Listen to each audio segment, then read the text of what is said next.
السلام علیکم ورحمۃ اللہ وبرکاتہ۔ آج کا سوال ہے کہ نماز اشراق اور نماز چاشت کا وقت کب سے شروع ہوتا ہے اور کب ختم ہو جاتا ہے۔ تو دیکھیے، نماز اشراق کا وقت جو ہے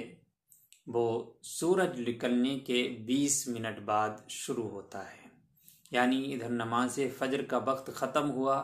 سورج طلوع ہونا شروع ہوتا ہے، تو اس کے 20 منٹ جو ہوتے ہیں جس میں نماز پڑھنا منع ہے، کسی بھی طرح کی فرض نماز ہو یا نفل نماز ہو، کوئی بھی نماز ہو، اس وقت میں پڑھنا منع ہوتا ہے۔ جب 20 منٹ گزر جائیں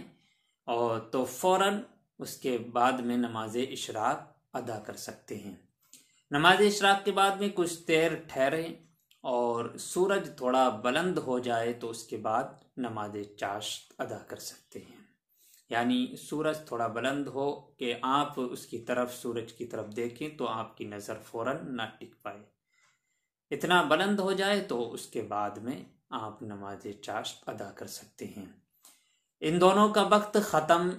ایک ساتھ ہی ہوتا ہے، شرع نصف النہار تک یہ رہتا ہے ان دونوں کا وقت۔ اس کے ٹائم جیسے ہی شرع نصف النہار شروع ہوگا یہ ٹائم ختم ہو جاتا ہے، یعنی زوال کے وقت سے پہلے اس کا وقت ختم ہو جاتا ہے دونوں نمازوں کا۔ تو ان دونوں نمازوں کو ان وقتوں میں آپ ادا کر سکتے ہیں۔ یہ بڑی فضیلت والی نمازیں ہیں۔ نماز اشراق نبی اکرم صلی اللہ علیہ وسلم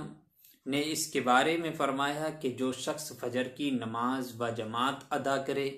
اور اس کے بعد میں ذکر الہی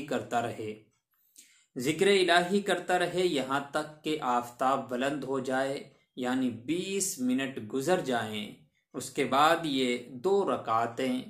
پڑھے تو اللہ تبارک و تعالی اسے پورے حج اور عمرے کا ثواب عطا